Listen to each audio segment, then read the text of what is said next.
السلام علیکم ورحمۃ اللہ وبرکاتہ۔ قاری محمد وسیم صاحب پوچھتے ہیں کہ اگر کوئی امام صاحب شلوار کے پانچے جو ہیں وہ ٹخنوں سے نیچے رکھتے ہوں اور اس میں احتیاط نہ کرتے ہوں تو ان کے پیچھے نماز پڑھنا کیسا ہے؟ جی قاری محمد وسیم صاحب، اگر تو غرور و تکبر کی وجہ سے امام صاحب اپنا لباس جو ہے تہبند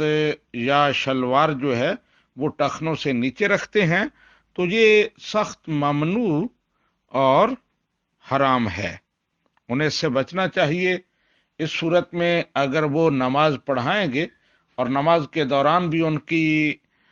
لباس کی کیفیت یہی ہوگی تو وہ نماز واجب الاعادہ ہوگی۔ لیکن اگر لاپرواہی کی وجہ سے یا وہاں جہاں رہ رہے ہیں وہاں کے لوگوں کا معمول ہی یہی ہے کہ وہ شلوار جو ہے وہ ٹخنوں سے نیچے رکھتے ہیں یا ٹخنوں تک لٹکی رہتی ہے،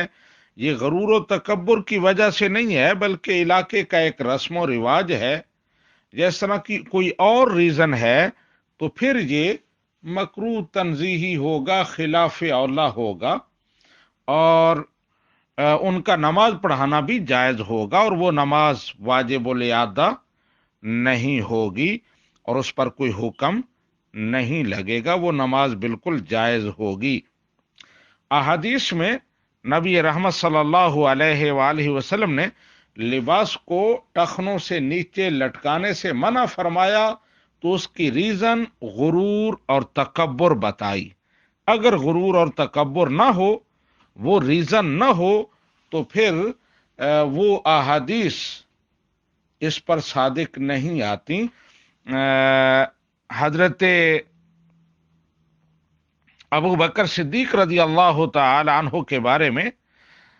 بخاری شریف میں ہے، ابو داؤد اور نسائی میں ہے کہ وہ نبی رحمت صلی اللہ علیہ وآلہ وسلم کی بارگاہ میں عرض کرتے ہیں، یا رسول اللہ صلی اللہ علیہ وسلم، میرا تہبند لٹک جاتا ہے، مجھے اس کا پتہ نہیں چلتا۔ تو نبی رحمت صلی اللہ علیہ وآلہ وسلم نے فرمایا، تو ان میں سے نہیں ہے جو از راہ تکبر ایسا کرتے ہیں، تمہارے اندر کیونکہ تکبر نہیں پایا جاتا اس لیے تم اس سے مستثنا ہو۔ تو نبی رحمت صلی اللہ علیہ وآلہ وسلم نے تکبر نہ ہونے کی وجہ سے حضرت ابوبکر صدیق رضی اللہ تعالی عنہ کو